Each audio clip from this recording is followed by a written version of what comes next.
You're brought up thinking about the game in a certain way, thinking about defensive schemes in a certain way, and then change doesn't happen slowly, it happens rapidly. And a team like the Warriors emerge, they change the space that has to be sort of defended on the court, and you have a very reactionary approach. It's not like you have an equal amount of years to theorize, like, oh, this is what I'm going to do in response to this thing that I never even considered. And I think if we look at the traditional pick and roll coverage that sort of dominated the NBA for the past, I would say, best half of a decade, certainly since these Warriors teams have been dominating and other teams have followed suit, you're talking about drop coverage. And drop coverage is inherently a conservative method of playing defense. It's sort of conceding the least damaging shot that you can, sort of like your mid-range pull-up two, your floater.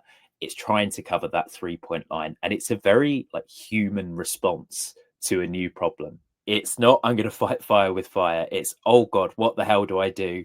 Here's the thing that's going to damage me the least. And I think what we're seeing more than ever now with new faces entering the game, new faces that have probably grown up, maybe not grown up, but have far more experience of this 3-point era. They're bringing a far more aggressive mindset. And I just think you get more eyeballs on the problem. You get more people thinking about it. And you start to get to this second generation where coaches like Mark Daigneault, so I'm going to talk about the OKC Thunder as the team that has really, really prioritized turnovers overall when he's led that OKC Thunder team to a menacing defensive rating to start this year. Comes into the league having sort of experimented with stuff in the G League, not a massive name in college sports through his professional career prior to getting that OKC coaching job. And you're just able to think about the game. I think it must do something to you if you are a Mark Daigneault or a Joe Mazzulla, one of these guys that has rode the bench somewhere. You're not a star that's getting his first job. You get maniacal, you get to hypothesize. And I think we're finally starting to see teams attack the pick and roll and have that mindset, as opposed to, holy crap, what can damage us the least in this next 100 or so possessions. So XJ, you brought the data, but I sort of thought about this from the point of view of we're finally able to breathe on the defensive end, and we're trying to think about ways to attack the pick and roll instead of just survive it. Oh, that was perfect. What a balance. You've been able to bring some of the history into it, and I think that's so important for context. And I also think it's amazing that you kind of segued exactly where I was going to go, which is the Oklahoma City Thunder, as I think they are sort of, I think for a lot of the things we're going to talk about, like in my mind, I have sort of like a extreme innovator case study that kind of represents the way that the league potentially may be going. And definitely for turnovers, deflections, steals, it's got to be the Oklahoma City Thunder. But I think something that's really interesting about the Thunder, and I've looked into them a lot, they're one of my favorite teams to watch in the league, and been one of my favorite teams for a while before they were even good. I'm just a big fan of what they're doing over there.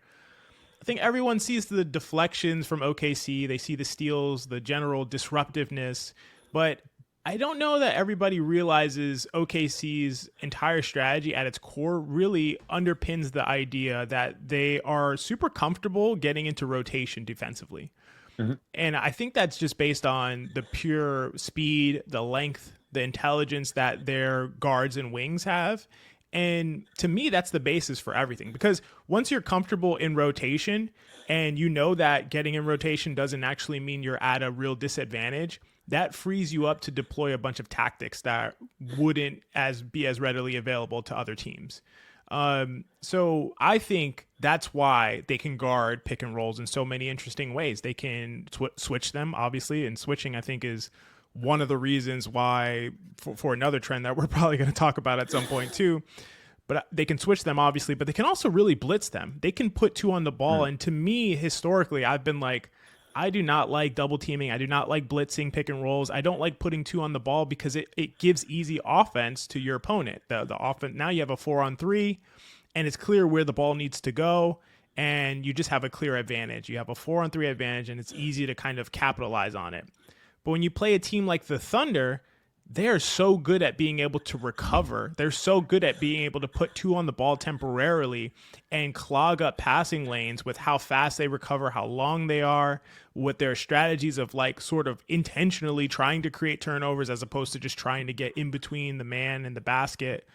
So all of these kinds of things, I think, is what makes the fact that the Oklahoma City Thunder is so amazing at creating turnovers, at being so aggressive in their coverages, because they know they are fine with you kind of putting them in rotation, and they know they can absolutely match and potentially in some cases beat the speed of the ball. And you know, the old idiom or adage about basketball is that the ball moves faster than the players can. Hmm. But in the case of the Thunder, they can oftentimes beat the ball on like a rotation because they're able to close out so aggressively. If you blow by their aggressive closeout, they can just do a simple peel switch or some other kind of tactic to be able to maintain or make sure that you don't maintain an advantage out of that situation and get back to a neutral state. So I think there's a lot of stuff that they're doing that is, to your point, really taking advantage of the fact of we're going to be aggressive. We're not going to be a passive bystander to what you want to do offensively. We're going to kind of force you to do what we want you to do offensively, and we're going to look kind of chaotic and all over the place. But really, you're playing perfectly into our hands, and we're going to tell you we want the ball to be funneled here, and we want that player to make a decision or take a shot. And we're also going to keep it away from the paint and keep good 3-point shooters outside of being able to take those shots outside of the 3-point line.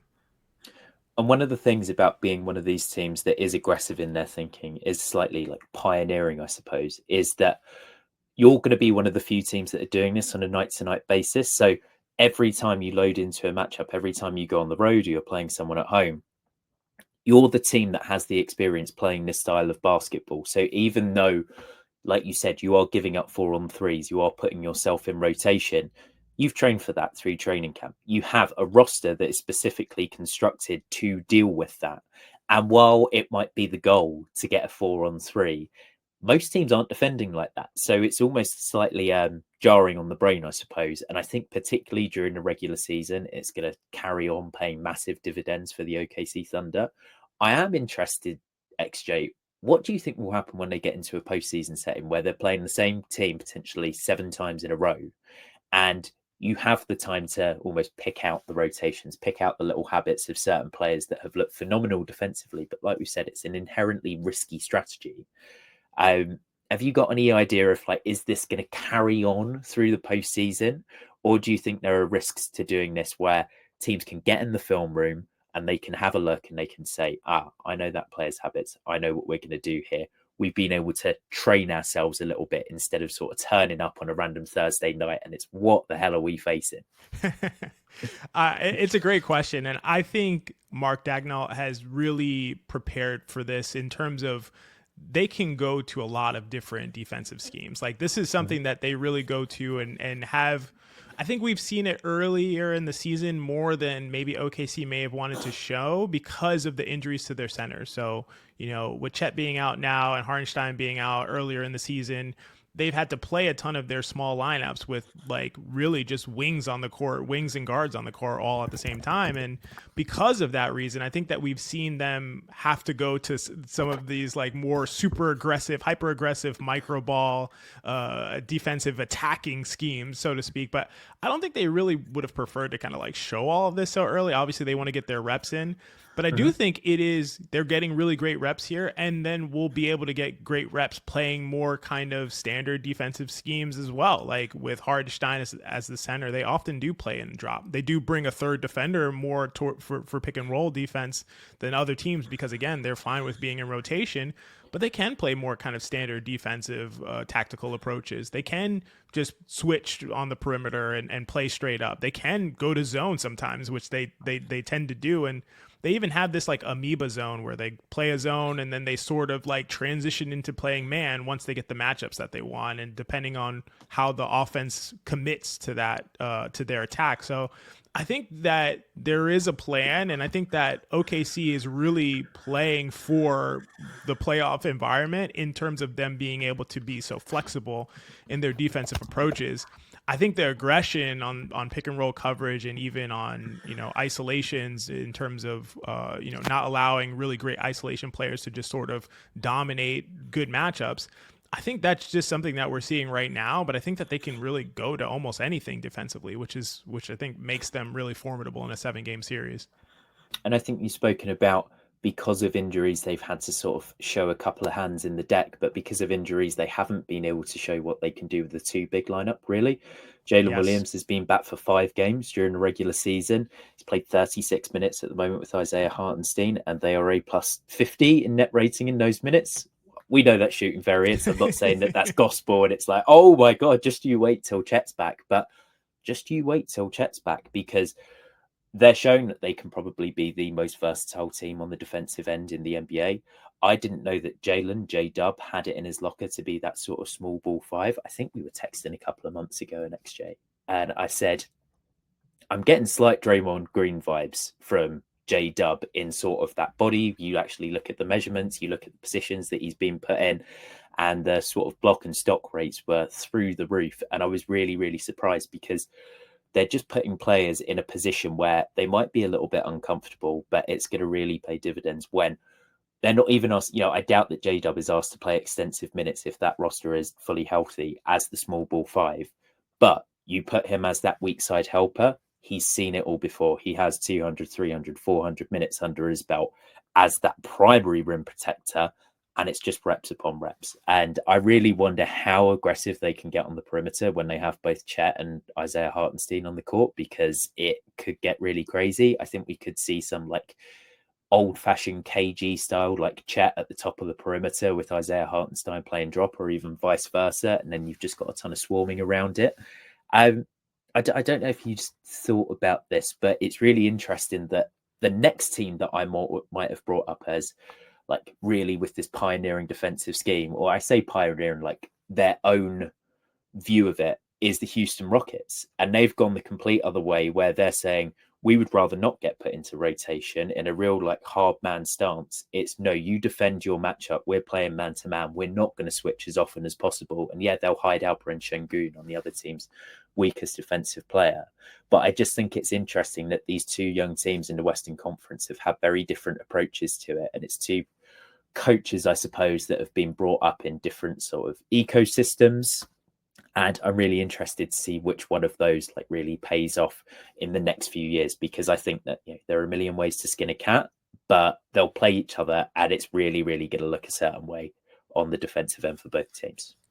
Yeah, it's gonna be intense, and I also love what the Rockets are doing. I think I don't watch as much Rockets as I do Thunder, but it is, I think it is representative of kind of their coach's perspective on the game in terms of the way that they play. It's like, no, you don't. We don't just allow ourselves to be screened. Like that's a task for the opponent to do. Like that's something they have to enforce on us. They're not. We don't just provide. Like it's not just fine with us. So I think that even breeds, and this is more subjective, but I think that even breeds like a mentality on your team of like, no, nothing comes easy, and they have a bunch of really hard-nosed defensive guys who are very gritty and very great at staying in front, very good at recovering, if they're trailing behind screens, side contesting, getting back in front of their guy.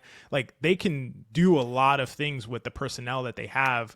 I think, I do think part of this is, and I think this is probably the most important aspect, is that all of these teams are playing to their personnel, the ones that are really thriving, right? They're like, we have these guys who have a certain skill set, and how do we maximize the skill set? And how do we bring in guys who fit along with those guys to kind of maximize those skill sets? So I think, like you said, there's a million ways to go about doing it. To me, I think based on the Oklahoma City Thunder's personnel, and like you said, the options that they can go to with double bigs, with no bigs, with one big, like, it's just endless what they can do. So to me, they have definitely the highest ceiling in terms of like just being able to wreck a team defensively throughout the course of a series.